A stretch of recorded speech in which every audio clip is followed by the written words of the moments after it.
검은콩이 건강에 좋다는 사실 모두 다 알고 있을 텐데, 특히 내장 지방을 없애서 뱃살을 빼는데 좋다고도 알고 계시는 분들도 있으실 거예요. 그런데 정작 우리의 뱃살은 빠지지 않고 콜레스테롤 수치도 낮아지지도 않는데, 그건 바로 먹는 방법에 문제가 있기 때문이에요. 물론 검은콩은 몸에 좋은 역할을 하는 효능도 많이 있지만, 어떻게 먹느냐에 따라서 오히려 몸에 독이 될 수도 있고 반대로 효능을 극대화시킬 수도 있어요. 그래서 검은콩에 대해 아주 잘 알고 드셔야 됩니다. 그렇다면 검은콩은 도대체 뭐가 그렇게 좋은 걸까요?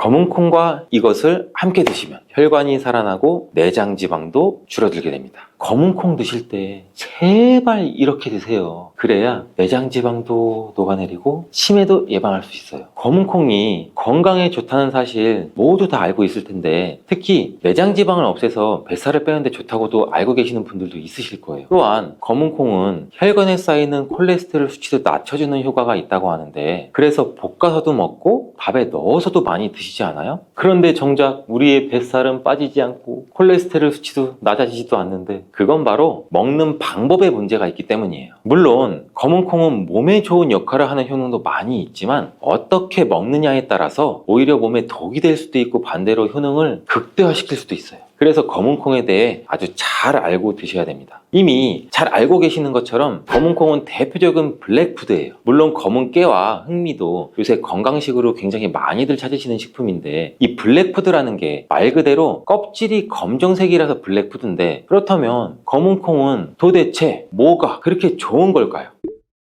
검은콩의 효능 중에 첫 번째는 항산화 효과예요. 검은콩에는 이 플라보노이드라는 강력한 항산화 성분이 풍부하게 들어있는데, 이 플라보노이드는 식물세포에 존재하는 물질로 항산화 작용을 통해서 우리 몸이 산화되고 산화 스트레스를 줄여주는 역할도 해요. 산화 스트레스라는 게 뭐냐면, 우리 몸의 세포가 손상되는 원인 중에 하나로 환경적인 요인도 있고 염증, 그리고 우리 몸의 자연적인 대사 과정에서 발생되는 스트레스라고 생각하시면 돼요. 이러한 산화 스트레스로 인해서 우리 몸에 활성산소라는 물질도 생겨서 세포가 손상되고 노화를 일으키고 다양한 질병도 만들 수가 있는 거예요. 근데 검은콩에 들어있는 이러한 항산화제인 플라보노이드는 우리 몸의 세포의 손상도 예방시켜주고 우리 몸에 이 산화 스트레스도 줄여줘요. 노화를 느리게 하고 심장질환, 암, 알츠하이머 이런 질병과 같은 여러 가지 질병의 위험을 줄이는 데도 도움이 되는데, 그렇기 때문에 검은콩은 플라보노이드 함량으로 인해 우수한 항산화 식품으로 많이 알려져 있습니다. 검은콩의 효능 이 두 번째는 혈당 조절에 좋습니다. 이 혈당이란 간단히 말하면 우리 몸에서 음식을 소화하면서 만들어지는 당을 말하는 건데, 이 당이 우리 몸의 에너지를 만드는 데는 꼭 필요해요. 혈당이 없으면 안 돼요. 우리 몸은 죽어요. 근데 또 당이 너무 많아지게 되면 몸에 나쁜 영향을 미칠 수가 있죠. 그래서 우리 몸은 이 당을 잘 조절을 해야 돼요. 그렇다면 이 검은콩이 어떻게 혈당을 조절하는 걸까? 바로 이 검은콩 안에는 단백질과 식이섬유가 많이 들어있는데, 이 단백질은 우리 몸을 튼튼하게 하고 만드는 데 도움을 주고, 식이섬유는 포만감을 느끼게 해서 먹는 양을 줄일 수 있게 도와줘요. 여기서 이 식이섬유 역할이 굉장히 중요한데, 이 식이섬유는 당이 너무 빨리 우리 몸에 흡수되는 걸 막아줘요. 이렇게 되면 당이 천천히 몸에 흡수돼서 혈당이 급격하게 오르는 것을 막아주게 되겠죠. 그럼 검은콩의 세 번째, 콜레스테롤 수치 조절입니다. 이 검은콩에 콜레스테롤 수치를 낮추는 데 도움이 된다고 알려져 있는데, 이 콜레스테롤은 우리 몸이 필요로 하는 지방 중에 하나인데, 이게 너무 많으면 혈관을 막아 심근경색이나 뇌혈관 질환 등등 일으키는 원인이 되겠죠. 근데 검은콩에 들어있는 식이섬유는 우리 몸에서 콜레스테롤을 흡수하는 걸 줄여주는 역할도 해요. 그 중에서 특히 검은콩에 들어있는 이 용해성 식이섬유라는 것은 콜레스테롤과 결합을 해서 이걸 바깥으로 배출되는데 도움을 주죠. 이거 말고도 검은콩에는 이 불포화 지방산이라는 건강한 지방도 풍부하게 들어있어요. 이 불포화 지방산은 나쁜 콜레스테롤인 LDL 콜레스테롤을 줄이고 좋은 콜레스테롤인 HDL 콜레스테롤을 늘려주는 역할도 해요. 이렇게 해서 우리의 심장 건강을 유지하는 데 도움을 줄 수가 있겠죠. 검은콩의 효능 네 번째는 눈 건강에 좋아요. 검은 콩에는 눈 건강에 도움이 되는 여러 가지 영양소가 들어있는데 그 중에서도 이 루테인과 지아잔틴은 눈 건강에 특히나 중요한 역할을 한다고 굉장히 많이들 알고 계시잖아요. 이 루테인과 지아잔틴은 이 우리 눈의 황반 부분에 많이 존재하는 영양소인데 이 황반은 우리가 선명하게 볼 수 있게 해주는 중요한 부분이에요. 루테인과 지아잔틴이 이 황반을 보호해주고 황반 밀도를 유지시켜서 눈의 노화를 막아주고 블루라이트와 같은 UV 파장의 빛으로부터 보호하는 역할도 같이 하게 되죠. 특히 이 루테인과 지아잔틴은 황반 변성이라는 눈 질환을 예방하는 데 도움을 굉장히 많이 주는데 황반 변성은 우리가 나이를 먹으면서 발생할 수 있는 눈의 질환으로서 이 증상이 심해지면 시력도 나중에는 잃게 만드는 주요 원인 중에 하나라고 해요. 자, 검은 콩의 5번째는 뼈를 튼튼하게 만들어줘요. 이 검은 콩은 뼈 건강에 도움이 되는 여러 가지 영양소를 함유하고 있는데 그 중에서도 칼슘과 마그네슘이 뼈 건강에 중요한 역할을 하죠. 먼저 칼슘은 우리 뼈와 이를 지탱하는 치아를 만드는 주요한 성분이기도 하는데 우리 몸의 다른 중요한 기능들, 예를 들어서 심장 박동, 신경 전달에도 굉장히 중요한 물질이에요. 이러한 중요한 칼슘이 검은 콩에는 풍부하게 들어있어서 꾸준히 섭취하면 뼈를 튼튼하게 해주는 탁월한 식품이라고 할 수가 있죠. 그리고 마그네슘도 뼈 건강에 중요한 역할을 하는 미네랄인데 이러한 마그네슘은 칼슘이 우리 뼈에 제대로 흡수되는 것을 또 도와주기도 하죠. 또한 마그네슘은 뼈의 구조를 유지하는 데도 필요하고 뼈를 강하게 만드는 데도 도움을 줄 수가 있어요. 검은 콩의 효능 6번째는 피부 노화를 막아주는 효능이 있어요. 이 검은 콩에 들어있는 비타민 E, 아미노산, 그리고 항산화 성분이 이 피부 건강에 특히 중요한 역할을 해요. 먼저 비타민 E는 피부를 보호하는 데 중요한 역할을 하는데 이 비타민 E가 피부의 수분을 유지하는 데도 도움을 주고 피부의 재생을 지원하고 피부의 표면을 건강을 유지하는 데 필요한 지방산을 보호하는 역할까지 같이 해줍니다. 이것뿐 아니라 검은 콩에 들어있는 아미노산은 우리 몸의 단백질을 만드는 데 필요한 성분인데 이게 왜 피부에 좋냐면 우리의 피부는 대부분 콜라겐이라는 단백질로 이루어져 있는데 바로 이 콜라겐은 피부의 탄력을 유지해줘서 항상 탱탱한 피부로 보이게 되는 거죠. 또한 이 검은 콩에는 아미노산도 풍부하게 들어있는데 아미노산도 콜라겐 생성에 도움을 줄 수가 있어요. 검은 콩의 효능 7번째는 치매를 예방하는 효능이 있어요. 이 검은 콩에는 오메가3 지방산이라는 불포화 지방산이 들어있는데 이 오메가3 지방산은 우리 몸이 스스로 생성하지 못해요. 식품을 통해서 섭취해야 되는 필수 지방산인데 이 오메가3 지방산이 뇌 건강에 매우 중요한 영향이 있다는 게 중요한 포인트예요. 이 우리 뇌는 약 60%가 지방으로 이루어져 있고 이 중에 대부분이 오메가3 지방산인 DHA로 구성되어 있어요. 오메가3가 뇌세포막을 구성해서 이 신경 전달 물질의 생성과 기능에 관여도 하고 또 학습 능력과 기억력도 향상시키는데 굉장히 큰 도움을 준다고 해요. 또한 이는 뇌에 있는 염증을 줄여주고 뇌세포도 보호하게 되는 역할도 하는데 이것은 뇌의 노화를 자연스럽게 막아주고 뇌질환도 예방하는 데 도움을 줄 수 있다는 거죠. 결국 이러한 오메가3 지방산은 치매와 같은 뇌질환의 위험을 감소시키는데 매우 효과적이라고 할 수가 있어요. 검은 콩의 효능 8번째는 흔히 알고 있는 탈모 예방에 탁월해요. 검은 콩에는 모발에 영향을 주는 비타민 B 성분이 풍부하고 모발의 성장에 필수 성분인 이 시스테인이라는 물질이 가득한데 이 성분들이 혈액순환에도 도움을 줘서 탈모도 예방이 되고 이 흰머리, 새치가 생기는 것도 막아주는 모발 건강에 정말 좋은 성분이라고 할 수 있어요. 정말 검은 콩의 효능 어마어마하지 않아요? 그러니까 나이가 들면 들수록 꼭 드셔야 되는 음식이라고 생각하고 드셔야겠죠.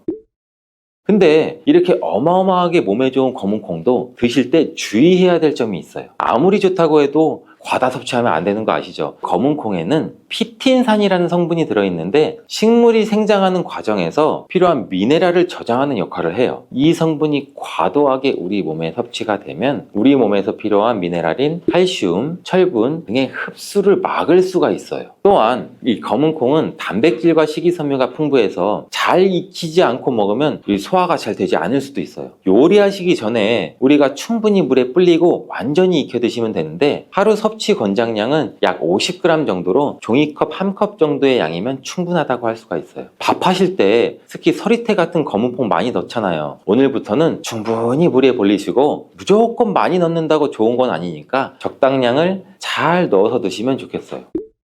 검은 콩을 드실 때 다른 음식들과 같이 섭취하게 되는데 밥 지을 때 넣거나 다른 음식과 같이 먹기도 하는데 같이 먹이면 오히려 독이 되는 음식이 있다는 거 아시나요? 검은 콩과 함께 먹으면 독이 되는 음식 첫 번째는 우유입니다. 유명한 검은 콩 두유도 있는데 무슨 소리를 하고 계시는 거예요? 이러신 분들도 많을 거예요. 어떤 분들은 우유에 콩을 넣어서 이런 식으로 갈아 드시는 분들도 굉장히 많아요. 이게 오히려 몸에 안 좋은 영향을 미칠 수 있다는 가능성을 가지고 있다는 걸 말씀드리고 싶은 거예요. 왜냐하면 검은 콩과 우유를 동시에 섭취하면 피틴산과 칼슘 사이에 상호작용이 발생할 수가 있는데 검은 콩 안에 들어가 있는 피틴산 성분이 이 식물이 생장하는 과정에서 필요한 미네랄을 저장하는 역할을 한다고 말씀드렸잖아요. 그래서 이 성분은 우리 몸에서 필요한 미네랄인 칼슘, 철분 등의 흡수를 방해할 수가 있어요. 반대로 우유는 칼슘의 주요한 공급원이고 우리 몸에선 칼슘이 뼈와 이를 구성하게 되죠. 신경이나 근육, 혈액응고 등에도 꼭 필요한 성분이고, 근데 피틴산이 풍부한 검은 콩과 칼슘이 풍부한 우유를 같이 먹으면 이 피틴산이 칼슘의 흡수를 막아서 우유의 영양소가 그나마 제대로 흡수가 되지 않을 수가 있어요. 같이 드시면 절대 안 되거나 나쁘거나 큰 영향을 미친다는 것이 아니라 각각의 영양소 섭취 목적으로는 따로 먹는 걸 추천드린다는 거예요. 오해하시면 안 돼요. 검은 콩과 함께 먹으면 독이 되는 음식 두 번째는 토마토입니다. 왜냐면 토마토가 콩의 단백질 흡수를 방해하고 소화도 어렵게 만들 수 있는 산성이기 때문인데, 토마토의 산성 성분이 단백질의 흡수를 방해하면 콩에 충분히 들어있는 단백질이 몸의 흡수가 오히려 더 안 될 수가 있겠죠. 콩의 영양 가치가 아무런 의미가 없게 되는 상황까지 올 수가 있다는 거예요. 또한 토마토의 산성 성분은 이미 단백질이 풍부하고 소화하기 어려운 콩을 더욱 소화하기 어렵게 만들 수도 있다고 하는데, 그렇지 않아도 나이가 들면 신진대사도 활발하지 않고 소화 기능도 떨어지는데 우리가 소화불량은 일부러 만들 필요까지는 없겠죠. 검은 콩과 함께 먹으면 독이 되는 음식 세 번째, 달걀입니다. 달걀에는 비타민 A가 풍부하게 들어있는데, 비타민 A는 우리 몸의 면역 시스템을 강화시켜주고 시력을 유지하는 데도 필수적인 성분이에요. 세포의 성장과 분열에 중요한 역할도 하고, 검은 콩에는 또 트립신이라는 아미노산도 들어있는데, 이 트립신은 우리 몸이 단백질을 만드는 데 필요한 중요한 구성 요소이기도 해요. 신경전달 물질인 세로토닌과 멜라토닌의 생산에도 필수적인 아미노산인데, 그렇다면 달걀의 비타민 A와 검은 콩의 트립신이 함께 섭취가 되면 어떨까요? 이 둘 사이에 화학적 상호작용이 발생해서 이 소화 과정에 영향을 미칠 수가 있어요. 이 상호작용은 우리 몸의 단백질의 소화를 방해하거나 지용성 비타민의 A의 흡수를 저해할 수도 있는 거죠. 또한 이 트립신은 소화 효소의 활성을 저해하는 특성도 가지고 있어요. 따라서 트립신이 풍부한 검은 콩과 비타민 A가 풍부한 달걀을 함께 섭취하면 좋은 영양소를 흡수를 못하는 가능성도 가지고 있어요. 우리 앞으로는 무심코 검은 콩과 같이 먹었을 때 독이 되는 음식은 같이 안 드셨으면 좋겠습니다.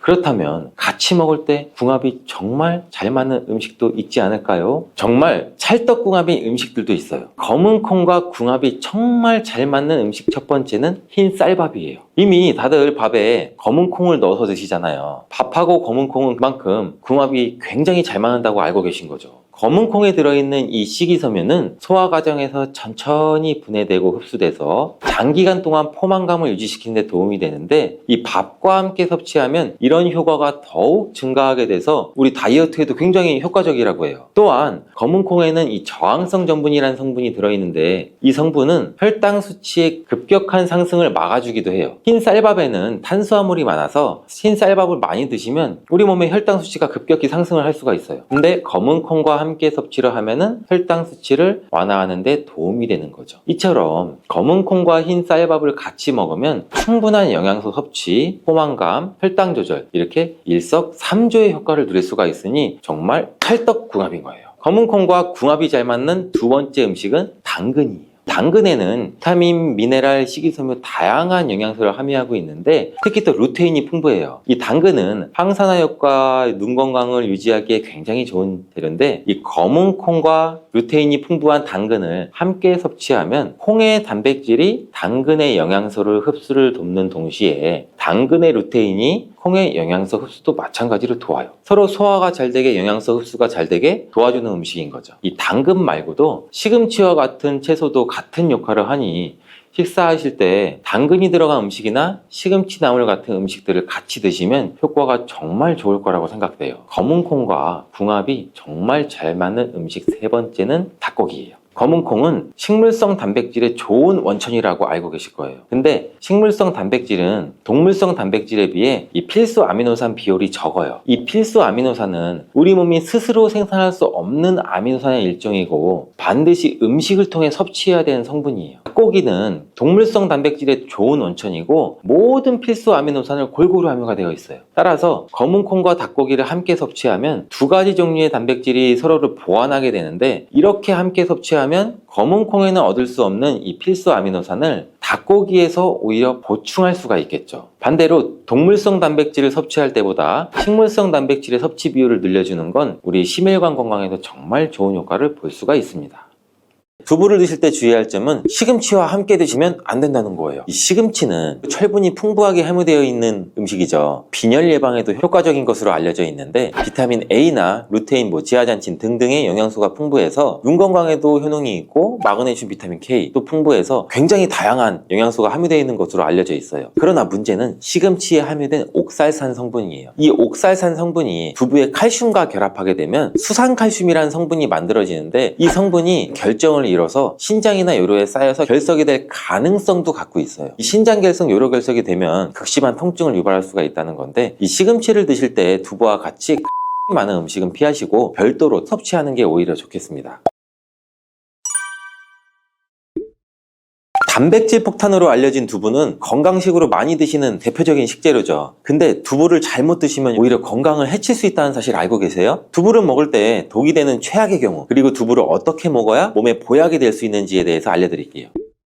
두부가 오히려 건강을 해치는 첫 번째는 바로 GMO 유전자 변이된 콩으로 만든 두부를 먹을 때예요. 2018년 보도자료를 보면 수입 콩을 사용해 만든 두부 7종류에서 6종류나 GMO 성분이 검출되어 파문이 일었던 적이 있었어요. GMO는 원래 생산성을 향상시켜 식량 부족 문제를 해결하고 비타민이나 미네랄 등의 영양소를 강화하거나 질병의 저항성을 높여 건강에 도움을 주기 위해서 유전자를 변이해서 재배하는 거예요. 또 제초제나 살충제의 사용량도 줄일 수 있어서 환경오염도 줄일 수 있는 장점이 있어요. 하지만 이렇게 재배된 것을 섭취했을 때 건강에 대한 안전성 문제와 생태계 파괴 등의 논란은 끊이지 않고 있는데, 우리나라에서는 GMO 재배를 법적으로 금지하고 있어서 많은 나라들이 GMO의 수입과 생산을 규제하고 있어요. GMO 식품을 꾸준히 섭취할 경우 건강에 문제가 생길 수가 있는데, 2년 동안 실험쥐 200마리에게 GMO 옥수수를 먹인 실험 결과 20%의 쥐에서 종양이 발생됐대요. 종양의 크기도 컸대요. 크기가 약 탁구공만큼이나 크게 자란 쥐도 발견되었다는데, 쥐 전체 몸무게의 4분의 1에 해당하는 무게였다고 해요. GMO 표기가 의무이기 때문에 GMO 표기가 없는 식품을 사 먹으면 되지만, 문제는 식품을 몇 차례 가공 과정을 거쳐서 GMO의 DNA나 단백질이 남아있지 않은 식품은 GMO 표기를 하지 않아도 돼요. 이런 규정이 있기 때문에 소비자로서는 불안해할 수밖에 없는데, 두부를 구매하실 때에는 원료가 수입산이 아닌 국내산 콩으로 만든 두부를 사드시길 바라겠습니다. 우리나라는 GMO 재배 자체가 금지이기 때문에 국내에서 재배된 식품은 안심하고 드셔도 돼요. 두부가 건강을 해치는 두 번째, 바로 유부를 드시는 건데, 유부는 두부를 기름에 튀겨서 만드는 건데, 유부를 먹는 방법에는 대표적으로 유부초밥이 있지만 이외에 다양한 요리의 재료로도 사용되죠. 유부의 고소한 맛과 부드러운 식감 때문에 다양하게 사용되지만 건강에 해로울 수 있으니 주의하셔야 돼요. 두부를 기름에 튀겨 만든 유부는 칼로리가 높아질 뿐 아니라 트랜스 지방이 생성돼요. 트랜스 지방은 우리 혈관 내 콜레스테롤을 증가시키고 실명과 질환의 위험을 증가시키는 거 다들 알고 계시잖아요. 이로 인해 대사증후군과 뇌 기능에도 영향을 미쳐 인지력, 학습 능력을 감소시키는 부작용도 일으킬 수가 있어요. 유부를 아예 드시지 말라는 게 아니라 맛이 좋고 간단하게 식사 대용으로 드실 수 있지만 과하지 않게 드세요. 세 번째, 두부를 드실 때 주의할 점은 시금치와 함께 드시면 안 된다는 거예요. 이 시금치는 철분이 풍부하게 함유되어 있는 음식이죠. 빈혈 예방에도 효과적인 것으로 알려져 있는데 비타민 A나 루테인, 지아잔틴 등등의 영양소가 풍부해서 눈 건강에도 효능이 있고 마그네슘, 비타민 K 또 풍부해서 굉장히 다양한 영양소가 함유되어 있는 것으로 알려져 있어요. 그러나 문제는 시금치에 함유된 옥살산 성분이에요. 이 옥살산 성분이 두부의 칼슘과 결합하게 되면 수산칼슘이라는 성분이 만들어지는데, 이 성분이 결정을 이뤄서 신장이나 요로에 쌓여서 결석이 될 가능성도 갖고 있어요. 이 신장 결석, 요로 결석이 되면 극심한 통증을 유발할 수가 있다는 건데, 이 시금치를 드실 때 두부와 같이 칼슘이 많은 음식은 피하시고 별도로 섭취하는 게 오히려 좋겠습니다. 네 번째, 두부를 드실 때 오히려 해가 되는 경우는 갑상선이 약하신 분들이에요. 두부에는 사포 사포닌이라는 성분이 함유가 되어 있는데, 사포닌을 많이 섭취하게 되면 요오드가 몸 밖으로 과도하게 배출될 수가 있어요. 요오드는 갑상선 호르몬의 합성과 조절을 돕는 아주 중요한 성분인데, 요오드가 부족하게 되면 갑상선 호르몬인 티록신의 생성이 부족하게 돼서 갑상선의 기능을 제대로 하지 못하는 상황이 발생될 수가 있겠죠. 이렇게 되면 갑상선 저하증이 생길 수가 있고, 무기력해지고 피로 회복이 잘 안 되고 우울증, 부종, 집중력 저하, 다양한 증상을 야기할 수가 있어요. 갑상선에 문제가 없는 분이라면 두부를 많이 드셔도 되지만, 이미 갑상선이 약하신 분들이 안 좋은 영향을 미칠 수가 있다는 거죠. 그렇다면 두부는 어떻게 드셔야 두부의 효능을 최대한 높일 수 있나요?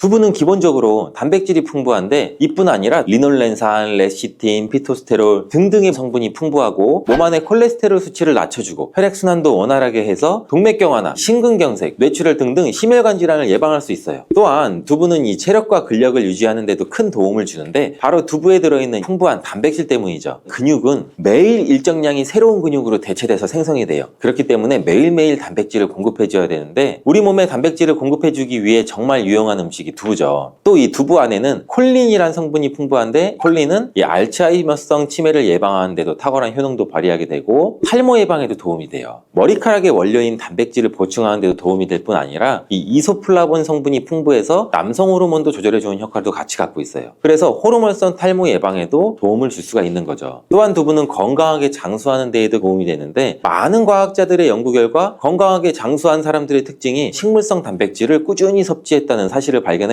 동물성 단백질을 식물성 단백질로 바꿔 섭취했을 때 사망의 위험성도 낮아진다는 연구 결과도 있어요. 이러한 효능이 극대화되려면 소화, 흡수가 잘 돼야겠죠. 두부 중 소화 흡수가 가장 잘 되는 것이 바로 순두부예요. 순두부는 일반 두부와 마찬가지로 비질을 분리한 콩물에 응고력이 약한 응고제를 넣어 만든 건데, 그렇기에 훨씬 부드럽고 소화 흡수가 잘 되는 형태가 되는 거죠. 하지만 단점은 일반 두부보다 단백질, 섬유질 등 영양성분 함량이 조금 떨어지는 거예요. 이러한 단점을 보완하기 위해서는 계란이 좋은 대안이 될 수가 있어요. 순두부찌개에 이 계란이 들어가는 것은 맛뿐 아니라 영양학적으로도 찰떡궁합인 거죠. 순두부와는 식감이 완전히 다른 쫄깃한 두부면이 요즘 또 인기가 높아지고 있는데, 밀가루를 대체할 수 있는 다이어트 식품으로도 많이 알려지고 있죠. 다양한 면 요리에 사용되는데, 단순히 두부를 면 모양으로 만든 것이 아니라 일반 두부보다 단백질의 함량이 2배 정도 높아서 건강에 더욱 좋은 식품이에요. 두부에서 수분을 빼고 응축시켜서 만들기 때문에 같은 무게당 영양 성분의 함량이 높아지는 거죠. 두부는 양배추와 함께 드시면 좋은데, 두부는 단백질이 풍부하지만 비타민 C와 섬유질이 부족하죠. 양배추와 함께 드시면 모든 영양소를 골고루 섭취할 수 있게 되죠. 또 귀리를 넣은 잡곡밥과 함께 드시면 좋은데, 귀리에 풍부하게 함유된 식이섬유와 베타블루칸, 두부의 단백질, 칼슘을 충분히 섭취할 수 있는 거예요. 두부는 그리고 미역과 김, 다시마와 같은 해조류와 함께 드시면 좋은데, 이런 해조류와 함께 드시게 되면 두부의 단백질을 흡수하는 데 극대화되고, 두부의 사포닌으로 인한 요오드 배출을 해조의 풍부한 요오드 성분이 상쇄시켜 줄 수가 있는 거죠. 두부와 함께 먹으면 좋은 음식으로는 토마토가 있어요. 토마토에는 라이코펜이라는 강력한 항산화 성분이 함유되어 있어서 세포의 노화를 방지하고 활성산소를 제거해서 혈관을 건강하게 보호해서 암을 예방하는 효능도 가지고 있죠. 두부와 토마토 그리고 계란까지 함께 살짝 볶아 드신다면 풍부한 영양 성분을 섭취할 뿐 아니라 암 예방과 체중 감량에도 좋고 피부 미용에도 탁월한 효능을 누릴 수가 있어요. 애호박은 칼륨이 풍부한 식품인데요. 칼륨은 고혈압을 예방하고 혈압을 낮추는데 도움을 주는 영양소입니다. 그러나 고혈압약을 복용 중인 분들은 애호박을 과도하게 섭취할 경우 약물과 상호작용을 일으킬 수 있으니 주의해야 하는 거 꼭 잊지 마시고요. 고혈압약과 함께 칼륨을 과도하게 섭취하면 혈압이 많이 낮아지거나 다른 부작용이 생길 수가 있기 때문에 혈압약을 복용 중인 분들은 애호박 섭취량을 적당히 조절하시는 것이 좋습니다. 또한 항응고제와 상호작용할 가능성이 있어서 항응고제를 복용 중인 사람은 의사와 상담이 필요하답니다.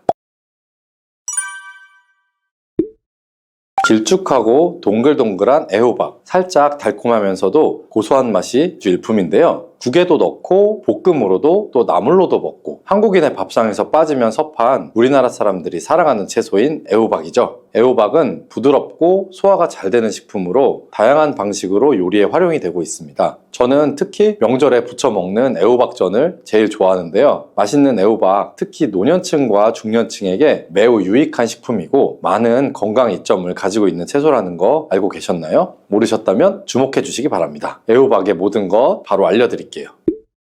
애호박의 효능 첫 번째는 바로 피부 미용 효과입니다. 애호박은 피부 미용에 뛰어난 효능을 가진 채소로 알려져 있는데요. 그 이유는 애호박에 풍부한 비타민 C와 A가 피부 건강에 도움을 주기 때문입니다. 비타민 C는 콜라겐 생성에 중요한 역할을 하면서 동시에 피부 탄력과 재생에 도움을 줍니다. 또 항산화 작용을 통해서 피부를 보호하고 노화를 예방할 수 있답니다. 애호박은 비타민 A의 전구체인 베타카로틴을 함유하고 있는데요. 비타민 A는 피부 세포의 재생을 촉진하고 피부 건강을 유지하는 데 도움을 줍니다. 이렇게 피부에 좋은 성분들이 풍부한 애호박을 꾸준히 섭취하면 피부 탄력이 개선되고 노화 방지에도 효과적이겠죠. 또한 애호박에 함유된 수분량이 높아서 피부를 촉촉하게 유지하는 데 도움이 되는데요. 피부가 건조하고 푸석해지기 쉬운 중년 이후에는 수분 보충이 아주 중요한데 애호박을 먹음으로써 자연스럽게 피부에 수분을 공급할 수 있습니다. 피부를 촉촉하고 탄력 있게 유지하려면 애호박이 중요한 역할을 해주니 피부 생각하시면 애호박 꼭 드셔야겠죠. 애호박의 놀라운 효능 두 번째는 체중 관리 효과입니다. 애호박은 저칼로리 음식으로 다이어트에 큰 도움이 되는 식품이라는 거 아셨을까요? 애호박은 100g당 약 14칼로리 정도밖에 되지 않아서 다이어트 중에도 아주 부담 없이 드실 수 있는데요. 뿐만 아니라 애호박에 들어있는 식이섬유는 포만감을 오래 유지시켜주기 때문에 식사를 자주 하거나 간식을 찾는 습관이 있으시다면 애호박 드시는 걸로 그 습관을 대체하면 체중을 줄이는 데 도움이 될 수가 있는 거죠. 또한 애호박은 지방 축적을 억제하는 데도 효과가 있는데요. 이는 애호박에 들어있는 비타민과 미네랄들이 체내에서 지방의 축적을 방지하고 신진대사를 촉진시키기 때문입니다. 체중 관리가 걱정이셨던 중년과 노년층에게 애호박은 좋은 선택이 될 수 있겠죠. 애호박의 효능 세 번째는 바로 혈당 조절입니다. 애호박은 혈당을 조절하는 데 도움을 주는데요. 혹시 혈당 부하라고 들어보신 분 있으실까요? 혈당 부하는 탄수화물의 일부분이 혈당을 얼마나 빠르게 상승시키는지를 나타내는 지표인데요. 낮은 혈당 부하를 가진 식품은 혈당 조절에 도움이 될 수가 있습니다. 이 애호박이 혈당 부하가 낮은 대표적인 식품으로 알려져 있어서 혈당 조절에 도움을 줄 수 있는 것이죠. 또한 애호박에 포함된 마그네슘과 식이섬유가 혈당 조절에 중요한 역할을 하는데요. 마그네슘은 인슐린의 작용을 도와주게 되며 식이섬유는 혈당이 급격하게 상승하는 것을 막아줍니다. 애호박은 또 섬유질이 많아 소화가 느리고 혈당 상승을 천천히 일으켜서 안정적인 혈당을 유지할 수 있도록 돕는 채소인데요. 이러한 특성 덕분에 당뇨병을 예방하거나 관리하는 데 유용합니다. 특히 중년과 노년층에서는 당뇨병의 위험이 높아지는데 애호박을 자주 섭취하면 혈당 관리에 큰 도움이 될 수 있겠죠. 네 번째 애호박의 놀라운 효능은 바로 노화 방지입니다. 애호박이 노화를 방지한다니 참 놀랍지 않나요? 애호박은 노화 방지에도 매우 중요한 역할을 하는데요. 애호박에는 몰리브덴이라는 영양소를 함유하고 있습니다. 이 몰리브덴은 인체에서 항산화 작용을 돕는데 중요한 역할을 해주며 뼈 건강 유지에도 도움을 주는 영양소입니다. 그뿐만 아니라 다양한 생리적 기능을 수행하는 데 도움을 준답니다. 그리고 애호박에는 다양한 항산화 성분이 포함되어 있는데요. 비타민 C와 비타민 E, 베타카로틴 등의 항산화 물질이 풍부하게 들어있습니다. 이 항산화 물질들이 프리라디칼로부터 세포를 보호해서 노화를 막아주는데 애호박에 포함된 항산화 성분들이 활성산소를 제거해주고 세포의 노화를 늦춰 피부나 조직의 건강을 지켜줄 수가 있습니다. 활성산소는 노화를 촉진하고 세포를 손상시키는 주범인데요. 애호박에 함유되어 있는 항산화 성분들이 이를 제거하기도 하고 또 애호박에 들어있는 비타민 E와 비타민 C는 피부를 보호하고 염증을 완화하는 데도 도움을 주니 나이가 들수록 피부와 신체의 노화를 예방하는 것이 중요하기 때문에 꼭 애호박을 꾸준히 섭취해서 노화를 방지해 보세요.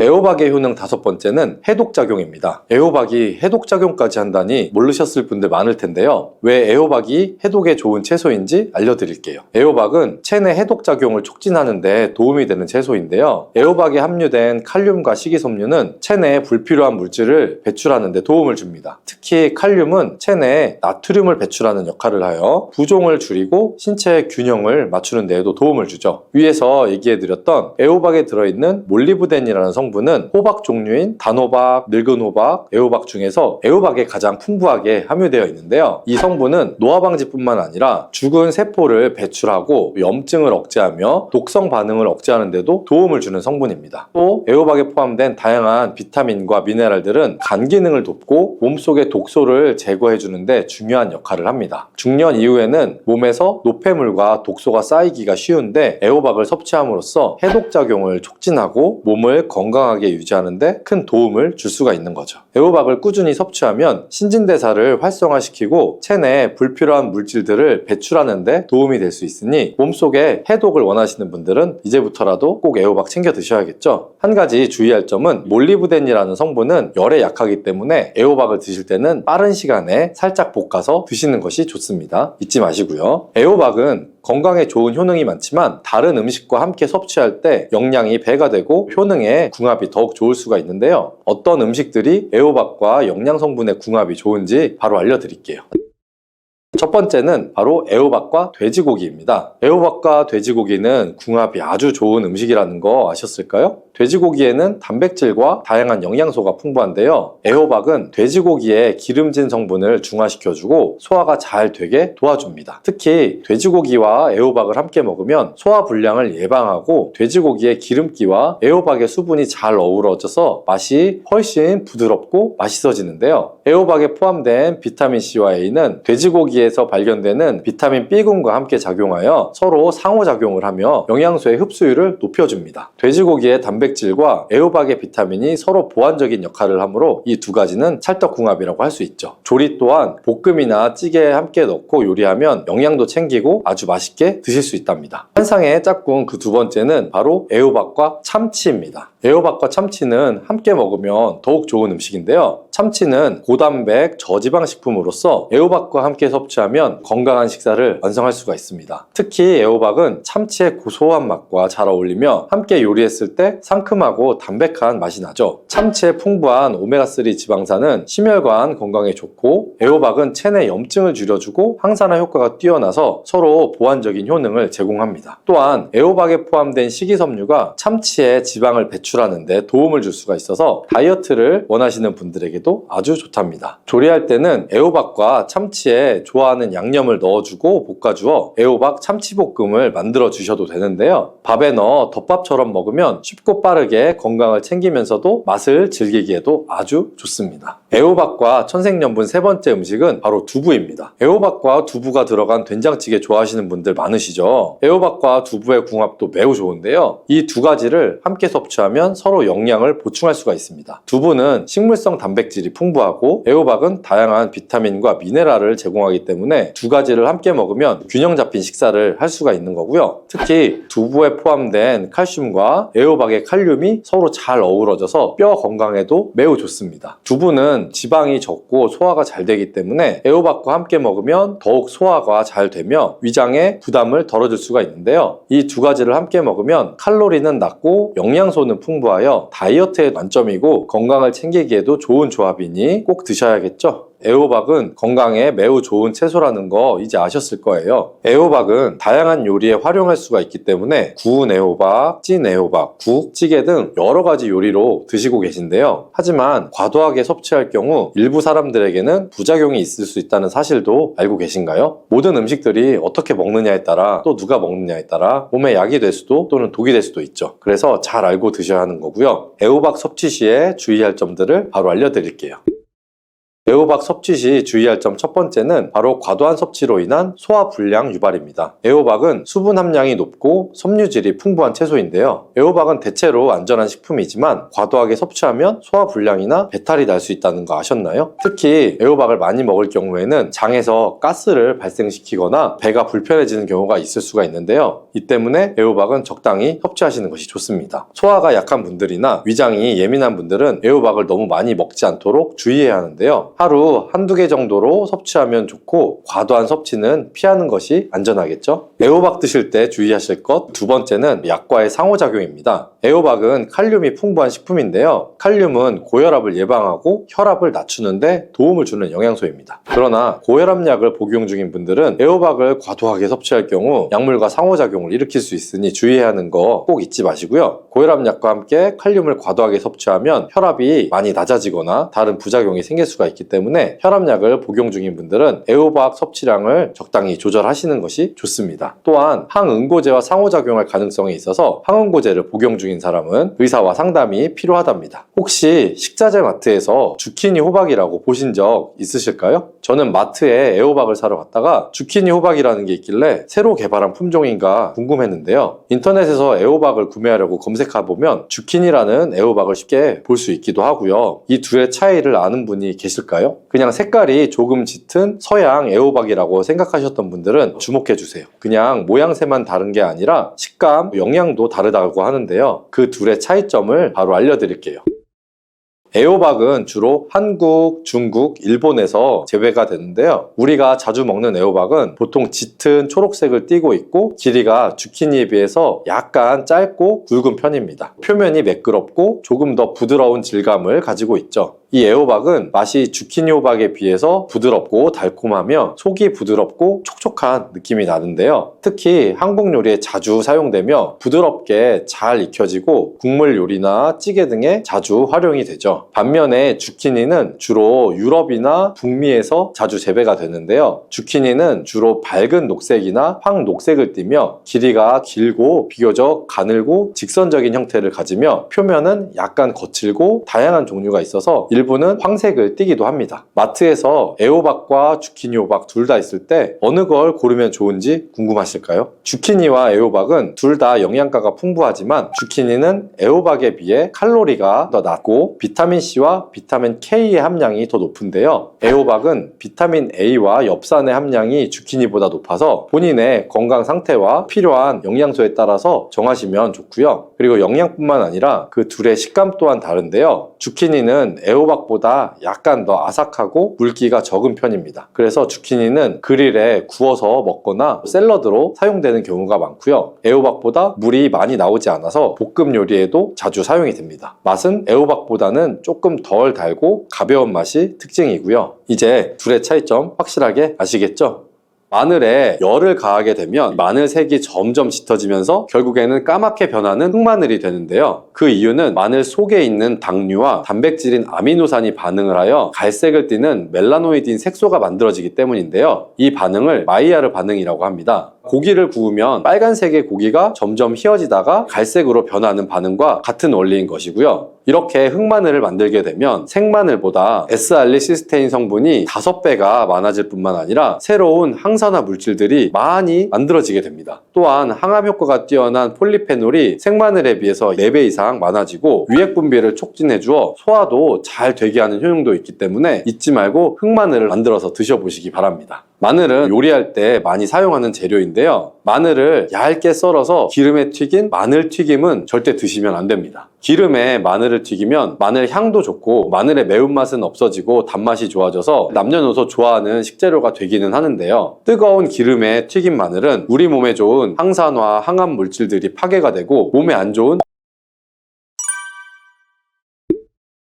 여러분, 마늘이 몸에 좋다는 사실은 너무나도 잘 알고 계시죠? 그런데 이것과 함께 먹으면 암과 치매에 걸린다니 깜짝 놀라셨나요? 아무리 몸에 좋은 마늘이지만 함께 먹으면 오히려 독이 되는 음식들도 있습니다. 그리고 마늘은 생마늘, 구운 마늘, 찐 마늘, 절인 마늘, 흑마늘 등 먹는 방법이 아주 다양하잖아요. 이렇게 먹는 방법에 따라서도 우리 몸에 주는 효능이 다르게 됩니다. 그리고 여기서 잠깐, 마늘 껍질은 대부분 먹지 않고 버리시죠. 마늘 껍질을 오늘부터는 절대 버리지 마시길 바랍니다. 마늘 껍질을 왜 먹어야 하는지 그리고 또 어떻게 먹어야 하는지 알려드릴게요. 마늘과 절대 함께 드시면 안 되는 음식과 마늘과 함께 드시면 좋은 음식 그리고 마늘과 마늘 껍질의 효능까지 마늘에 대한 모든 것을 알려드릴게요.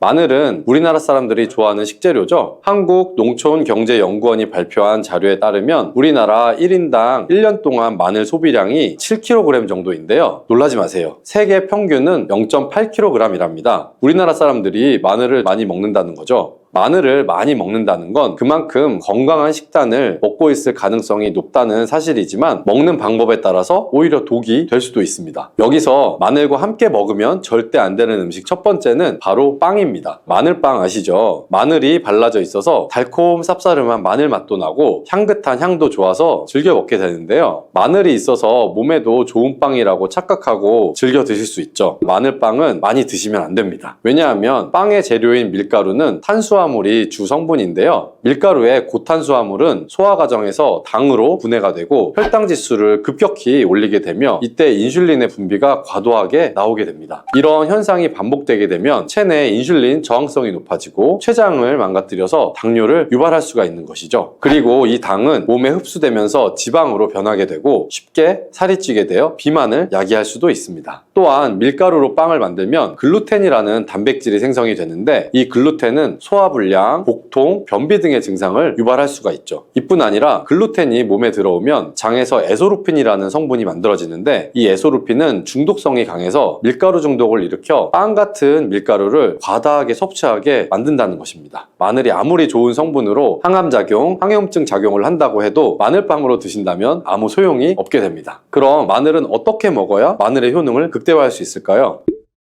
마늘은 생으로 드실 때도 물론 좋지만 익혀서 드실 때 더욱 좋습니다. 몸에 보약이 되는 마늘 먹는 법을 알려드릴게요. 첫 번째는 마늘밥입니다. 국립농업과학원에 따르면 마늘의 S알릴시스테인 함량을 조리법에 따라서 조사한 결과 생마늘일 때 S알릴시스테인 함량이 2.77mg 정도가 되었고 삶기 시작한 후에 30분 정도 지나면 4.92mg이 되었으며 1시간이 지났을 때는 9.16mg으로 생마늘에 비해 무려 4배 이상 많아진다고 했습니다. 뿐만 아니라 121도의 온도에서 1시간 동안 마늘을 쪘을 때 S알릴시스테인 함량이 50.24mg으로 생마늘보다 18배 정도나 높다고 연구 결과를 발표했습니다. 따라서 마늘을 드실 때는 1시간 이상 끓여서 드시는 것이 좋겠죠. 이런 방법이 번거로우시다면 추천드리는 방법이 바로 마늘밥입니다. 밥을 할 때 마늘을 넣는 건데요. 1인분을 할 때 마늘을 한 3, 4알 정도씩 넣어서 밥을 하시면 됩니다. 현미가 있다면 현미를 넣은 마늘밥을 하시면 더욱 좋은데요. 현미 속에는 티아민이라는 성분이 있는데 마늘의 S알릴시스테인과 현미의 알리티아민 두 가지 성분을 모두 섭취하여 항암 효과뿐 아니라 피로회복, 근육통 완화에도 좋은 밥이 되는 것이죠. 그럼 마늘밥을 하기 위해 마늘을 까고 나면 껍질은 어떻게 하셨나요? 다 버리셨죠? 오늘부터는 절대 버리지 말기 바랍니다. 마늘에 효능하면 첫 번째로 생각나는 것이 아마도 항암 효과일 거예요. 그런데 마늘 껍질을 통해서 엄청난 항암 효과를 누릴 수가 있다고 하거든요. 우리나라 연구진에서 연구한 결과 마늘 껍질을 70% 에탄올 용매로 반복적으로 추출해서 만든 마늘 껍질 추출물이 암 예방에 효과가 아주 탁월하다고 발표를 하였습니다. 특히 유방암, 위암, 간암, 대장암, 폐암뿐 아니라 다양한 암세포에 대한 억제 효과가 있다고 했는데요. 그 중에서도 유방암 세포의 증식을 억제하는데 효과가 가장 높았다고 합니다. 마늘 껍질의 두 번째 효능은 바로 심혈관을 튼튼하게 한다는 것입니다. 마늘 껍질은 마늘 알맹이보다 식이섬유가 4배, 폴리페놀이 7배나 많게 함유되어 있는데요. 이 식이섬유는 혈관 내 나쁜 콜레스테롤을 흡착시켜서 몸 밖으로 배출하는 데 도움을 주죠. 항산화 성분인 폴리페놀이 콜레스테롤이 산화되는 것을 막아서 나쁜 콜레스테롤이 만들어지는 것을 방지하는 데 효능이 있는 아주 중요한 성분입니다. 마늘 껍질에 함유된 알리신 성분은 혈중 지질을 낮춰 콜레스테롤과 중성지방을 낮추는데 효과적인 성분이 되고요. 이를 통해 동맥경화를 방지하는 데 도움을 주어서 심혈관 질환을 예방하는 데 좋은 성분이 되는 것입니다. 또 마늘 껍질을 말려서 분말로 만들어 음식에 넣어 드시면 비만을 막아주는 효과를 볼 수가 있는데요. 식이섬유가 풍부해서 지방의 흡수를 막고 나쁜 지방을 배출하는 데에도 탁월한 효능이 있습니다. 뿐만 아니라 체내 지방 대사를 촉진하기 때문에 지방 분해가 빠르게 일어나 체지방을 제거하는 데도 아주 효과가 좋습니다. 그리고 마늘 껍질을 분말로 드시는 방법 말고 차로도 드시는 방법이 있는데요. 마늘 차를 우리는 방법을 알려드릴게요. 마늘 껍질을 깨끗하게 씻어서 말린 다음에 기름을 두르지 않은 팬에 마늘 껍질을 넣고 볶아주어 수분을 없애줍니다. 이렇게 하는 이유는 수분을 없애기 위한 것도 있지만 마늘 껍질에 열을 가하게 되면 항산화 성분인 폴리페놀과 플라보노이드 성분이 증가하기 때문이에요. 이렇게 수분을 없앤 마늘 껍질을 냉동실에 보관하셨다가 넣었다가 드실 때 끓는 물에다가 소주를 반 컵 정도 넣고 물 1리터, 마늘 껍질을 약 15g 정도를 넣고 끓여주시면 됩니다. 이렇게 끓인 마늘 껍질차를 따뜻하게 드셔도 되고 냉장고에 넣어서 시원하게 드셔도 괜찮습니다. 마늘이 몸에 좋다고 해서 꿀에 마늘을 재워 드시는 분들 계시죠. 물론 꿀마늘이 몸에 좋은 분들도 있지만 꿀과 마늘은 함께 먹으면 안 되는 음식입니다. 식품 비방이라는 문헌에 보면 꿀과 마늘은 함께 먹으면 안 된다라고 적혀 있는데요. 그 이유는 꿀과 마늘이 둘 다 열을 내는 뜨거운 음식이기 때문이에요. 꿀과 마늘을 함께 먹게 되면 체질이 맞지 않는 경우에는 부작용이 크게 나타날 수가 있습니다. 이 체질이 맞지 않는 분들이 이 꿀마늘을 드시게 되면 눈의 충혈도 잦아지고 노화가 빨라질 수가 있는 거고요. 돋보기를 빨리 쓰게 될 수 있다는 것이죠. 또한 두통이 생기며 피부에도 트러블이 생기는 부작용도 있으니 꼭 기억하시는 것이 좋습니다. 또한 당 섭취에 주의하셔야 하는 당뇨, 고지혈증을 갖고 계신 분들이나 암 환자분들도 절대로 꿀마늘을 드시면 안 됩니다. 그렇다면 마늘은 또 어떻게 먹으면 좋을까요? 바로 다양한 쌈 채소와 함께 드시는 것을 추천해 드리는데요. 마늘의 매운맛을 내는 알리신 성분이 혈관을 건강하게 해서 암을 예방하고 쌈 채소를 통해 다양한 비타민과 무기질을 섭취하며 풍부한 항산화 물질도 섭취해서 몸의 활성산소를 제거하고 혈관을 깨끗하게 해 노화를 방지하고 활력이 넘치는 건강한 몸이 될 수 있는 것이죠. 그런데 마늘을 반찬으로 만들어 드실 때 절대 드시면 안 되는 것이 있습니다. 그것은 바로 마늘 장아찌입니다. 아니, 마늘 장아찌가 왜? 라고 의문이 생기는 분들이 계실 텐데요. 모든 마늘 장아찌가 안 되는 것은 아니고요. 바로 설탕이 많이 들어간 마늘 장아찌는 만들어 드시면 안 됩니다. 시중에 판매되는 마늘 장아찌에는 설탕이 많이 들어가 있을 가능성이 높기 때문에 가급적이면 사드시지 않는 것이 좋고요. 몸에 좋은 마늘도 설탕과 함께 먹으면 오히려 독이 될 수 있기 때문인데요. 설탕이 많이 함유된 마늘 장아찌를 드시게 되면 혈당이 급격하게 오르고 인슐린 저항성이 높아져서 혈액 속에 중성지방이 많아져 혈액을 끈적하게 만들게 되겠죠. 또한 설탕을 많이 섭취하게 되면 뇌에서 기억력을 담당하는 해마의 크기를 줄어들게 합니다. 나중에 기억력이 떨어지고 나아가 치매를 일으키는 것과도 연관이 될 수가 있죠. 집에서 마늘 장아찌를 담가 드실 때에는 설탕을 넣지 마시고 건강한 식재료를 사용하시는 것이 좋겠죠. 마늘을 건강하게 드실 수 있는 또 다른 방법은 흑마늘을 추천해 드립니다. 마늘에 열을 가하게 되면 마늘 색이 점점 짙어지면서 결국에는 까맣게 변하는 흑마늘이 되는데요. 그 이유는 마늘 속에 있는 당류와 단백질인 아미노산이 반응을 하여 갈색을 띠는 멜라노이딘 색소가 만들어지기 때문인데요. 이 반응을 마이야르 반응이라고 합니다. 고기를 구우면 빨간색의 고기가 점점 휘어지다가 갈색으로 변하는 반응과 같은 원리인 것이고요. 이렇게 흑마늘을 만들게 되면 생마늘보다 S알리시스테인 성분이 5배가 많아질 뿐만 아니라 새로운 항산화 물질들이 많이 만들어지게 됩니다. 또한 항암 효과가 뛰어난 폴리페놀이 생마늘에 비해서 4배 이상 많아지고 유액 분비를 촉진해 주어 소화도 잘 되게 하는 효능도 있기 때문에 잊지 말고 흑마늘을 만들어서 드셔보시기 바랍니다. 마늘은 요리할 때 많이 사용하는 재료인데요. 마늘을 얇게 썰어서 기름에 튀긴 마늘 튀김은 절대 드시면 안 됩니다. 기름에 마늘을 튀기면 마늘 향도 좋고 마늘의 매운맛은 없어지고 단맛이 좋아져서 남녀노소 좋아하는 식재료가 되기는 하는데요. 뜨거운 기름에 튀긴 마늘은 우리 몸에 좋은 항산화, 항암 물질들이 파괴가 되고 몸에 안 좋은 탄수화물만 남는 음식이 되게 됩니다. 마늘을 튀길 때 사용하는 기름은 오메가6 지방산이 많은 식용유를 사용하게 되는데요. 이런 기름을 많이 먹게 되면 몸 안에 지방산 불균형이 일어나기 때문에 염증 수치가 높아질 수가 있습니다. 또한 튀긴 마늘을 섭취하게 되면 당독소 또한 높아져서 결국 우리 몸에 인슐린 저항성이 높아지는 악영향을 주는 것이죠. 만약에 기름에 튀긴 마늘을 드시고 싶다면 한 가지 방법이 있는데요. 그것은 올리브유를 사용하시고 불을 오래 가열하지 말고 살짝만 가열하여 마늘도 튀기듯이 오래 하지 말고 살짝 익혀서 드시면 향도 좋고 몸에도 좋은 마늘을 드실 수가 있습니다. 올리브유를 이용한 마늘을 드시는 방법을 하나 더 알려드릴게요. 그것은 올리브유에 마늘을 재워서 먹는 방법인데요. 먼저 마늘을 끓는 물에 넣어서 5분 정도 데쳐주시면 되고요. 소독된 병에 마늘을 담고 여기에 올리브유를 가득 담아줍니다. 이때 통후추를 조금 넣어주시면 풍미를 더욱 높일 수가 있고요. 올리브유와 마늘이 만나서 항산화 성분, 항암물질이 극대화가 돼서 혈관을 튼튼히 하고 혈전 생성을 막고 혈류를 원활하게 해줘서 치매를 예방하는 효과도 생기고요. 심장마비나 뇌졸중까지 예방할 수 있는 보약이 되는 것입니다. 이렇게 만든 마늘 올리브유 절임은 반찬으로 드셔도 좋고 또 생선 요리를 할 때 이 마늘을 으깨서 생선에 발라주면 생선 비린내도 잡아줄 뿐 아니라 마늘과 올리브유의 풍미가 더해져서 더욱 맛있는 요리가 될 수 있으니 참고하시면 좋겠습니다.